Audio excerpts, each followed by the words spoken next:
NAB کے سربراہ ادارے کی تباہی کی وجہ، طیبہ گل کا بیانیہ درست ہے یا غلط؟ تفصیلات جانتے ہیں جنگ کالمز کی اس ویڈیو میں۔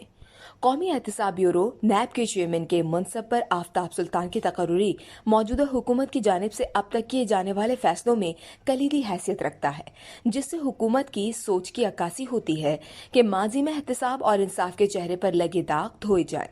سابق چیئرمین نیب پر لگائے جانے والے اس الزام کی کہ انہوں نے قومی احتساب بیورو کو حکومت وقت یا اسٹیبلشمنٹ کی جانب سے موصول ہونے والے احکامات کی بجا آوری کے لیے قانون اور آئین کو پامال کیا، قومی ادارے کی تذلیل اور انصاف کے لیے شرمندگی کا باعث بنے۔ عام تاثر یہی تھا کہ نیب کے سربراہ اپنی عادتوں کی وجہ سے ادارے کی تباہی اور تذلیل کے ذمہ دار ہیں۔ ایک طویل مدت تک کمزور اور بے آواز لوگوں کے اعصاب پر سوار رہے اور انتقام کی بنیاد پر انصاف کی توہین کرتے رہے، جو ان کے ہر فیصلے اور ہر کارروائی میں جھلکتا رہا، جس کے نتیجے میں اس قومی ادارے کو بدنام، بے وقت اور متنازع بنایا، اور بڑی دلیری کے ساتھ سیاسی انتقام کے عمل کو انصاف کا نام دے کر مطلوبہ نتائج اور سیاسی مقاصد حاصل کرنے کے لیے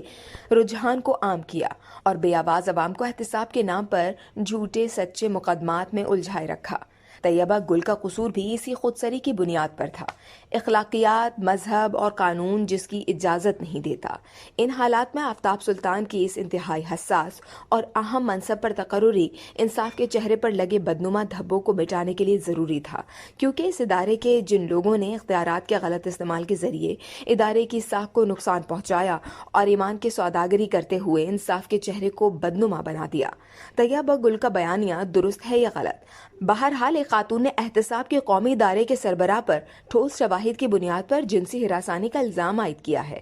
جسے کسی فورم پر سننے اور اسے کسی منطقی نتیجے پر پہنچانا حکومت وقت کا اخلاقی، قانونی، مذہبی اور آئینی ذمہ داری تھی۔ لیکن اس وقت کی تحریک انصاف حکومت نے اس معاملے کو سنجیدہ نہیں لیا، لیکن بزبان طیبہ گل عمران خان کی حکومت نے اپنے معاملات سابق چیئرمین نیب کو ایک بلیک میل کر کے سیدھے کرنے کا فیصلہ کیا، جس کی ذمہ داری سابق وزیر اعظم عمران خان کے پرنسپل سیکرٹری اعظم خان کو سونپی گئی تھی۔ اعظم خان نے اس سلسلے میں طیبہ گل سے رابطہ کیا اور انہیں اس بات کا یقین دلاتے ہوئے کہ حکومت انہیں انصاف دلائے گی، انہیں وزیر اعظم ہاؤس بلایا اور ان سے سابق چیئرمین نیب کے خلاف تمام شواہد حاصل کر کے انہیں وزیر اعظم ہاؤس میں ہی قیام کرنے کی ہدایت کی، اور ان کی زندگی کو خطرہ لاحق ہونے کا جواز بناتے ہوئے انہیں ان کی مرضی کے خلاف 45 روز تک حبس بے جا میں رکھا۔ اس دوران انہیں مقررہ حدود سے باہر جانے کی اجازت نہیں تھی،